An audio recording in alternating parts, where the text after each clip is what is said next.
الكلمة الآن السيدة مريم دراجي. دراحي تفضلي.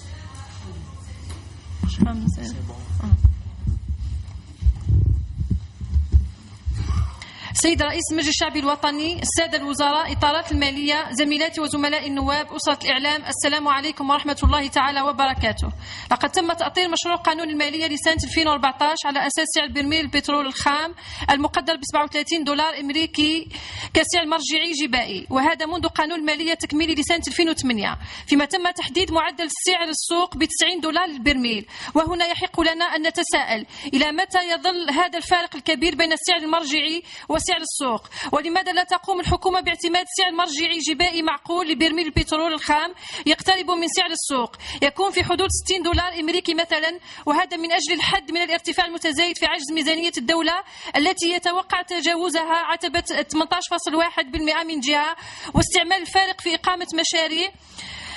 استثمارية حقيقية ترجع فائدتها على المواطن وتترجم الوعود المغرية التي بشرت بها الحكومة في مخطط أعمالها الذي صادق عليه المجلس في السنة الماضية، بتوفير مناصب الشغل للشباب البطال وتحسين قدرة الشرائية للمواطن الذي أنهكه الارتفاع الجنوني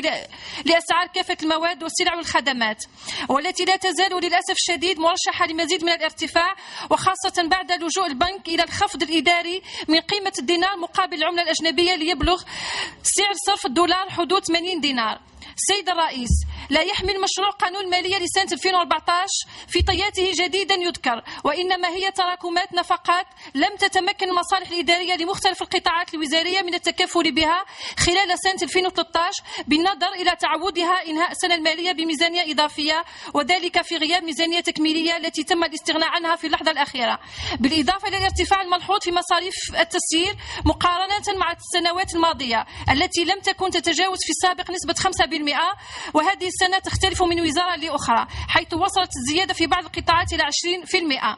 فبخصوص ميزانية التجهيز فكان يفترض أن تعرف انخفاضا ملحوظا، وهذا بالنظر إلى نهاية البرنامج الخماسي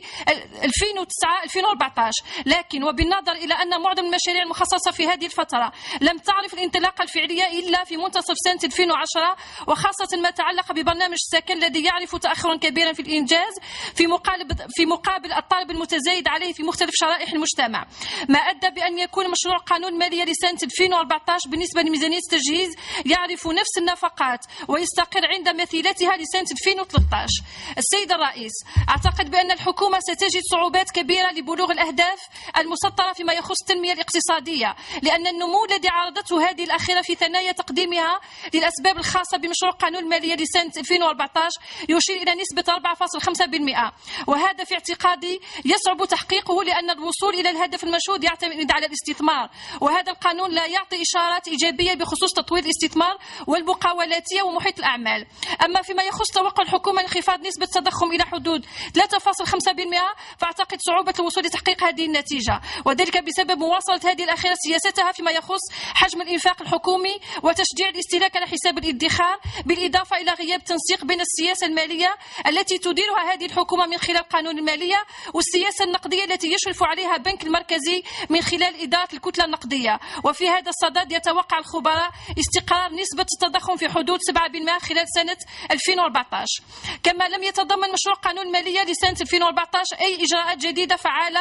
لتقييد الواردات التي سجلت خلال السنوات الأخيرة، وخاصة خلال هذه السنة الجارية أرقام قياسية، وهذا في ظل غياب الإجراءات الكفيلة للحد من ارتفاعها، وهو الأمر الذي لم يتم تكفل به في مشروع قانون المالية الجاري مناقشته، باستثناء ما تعلق ببعض التدابير المرتبطة ببعض الإجراءات التنظيمية التي تخص معتمدي وكلاء السيارات من خلال تقييد عملية الاستيراد لهذه الأخيرة التي استنزفت أكثر من 4.3 مليار دولار من العملة الصعبة خلال السداس الأول من هذه السنة، دون أن تطال تلك الإجراءات واردات القطاعات الأخرى. وفي الأخير فقد تعودنا على قيام البرلمان بمناقشة